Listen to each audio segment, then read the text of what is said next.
দীপা ও কথা বুঝতে পারছে, ও বললো ভালো আছে।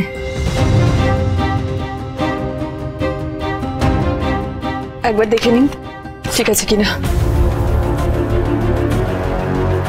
ম্যাডাম, ওর বাবার নামটা এখানে লেখা হয়নি।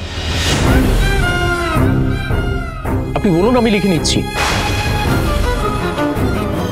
ডক্টর সূর্য সেনগুপ্ত রূপার অসুখের ব্যাপারে সবকিছুই জানেন।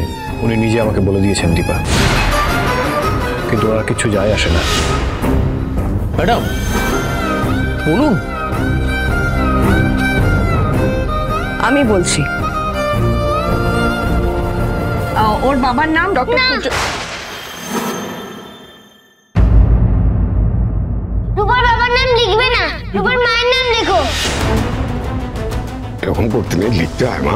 তাহলে আমি এখানে ভর্তি হবো না। দিদি ভাই অমন কথা বলতে নেই, অমন কথা বলে না। না, আমি যেটা বলছি সেটা শোনো। মাই আমার সব, বাবা কেউ না। ঠিক আছে ঠিক আছে, মায়ের নামেই হবে। ম্যাডাম আপনি এইখানটা একটু সই করে দিন তো। দেখুন যা করার তাড়াতাড়ি করুন, মেয়েটার ট্রিটমেন্টটা হওয়াটা খুব জরুরি। প্লিজ রূপা, আর কোনো কথা নয়, এবার তুই একটু শান্ত হ। আপনি প্লিজ তাড়াতাড়ি। বাবা রূপাকে বারবার নিজে থেকে দূরে করে দেয়। আজ রূপা বলছে রূপা বাবাকে বাদ দিল রূপার জীবন থেকে।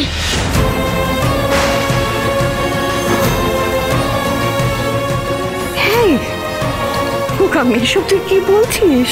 রূপা বোঝে রূপার বাবা রূপাকে কখনো ভালোবাসেনি। রূপা মরে গেল, বাবা কিচ্ছু আসে যায় না।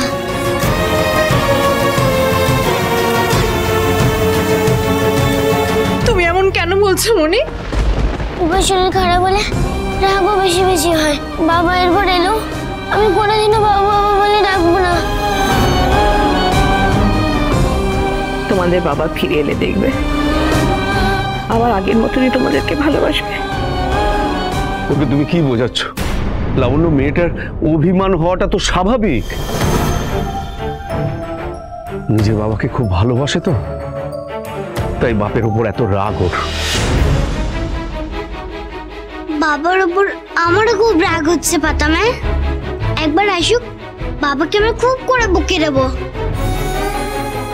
কিন্তু এখন আর তুমি রাগ করো না, তাহলে তোমার শরীর আরো খারাপ হবে। বাবা ভালো না, তোমরা অর্জুনকে ডাকো। দাদা ভাই, অর্জুনকে বলো না, রূপা কথা বলবে, দরকারি কথা আছে। তুমি একটু শোন, তোমার শরীরটা ভালো না, ডাক্তার এসে আগে দেখুক। না, রূপার সামনে এক্ষুনি ফোন করো। অনুরাগীর ছোঁয়া, সোম থেকে রবি রাত 9:30টায় স্টার জলসায়।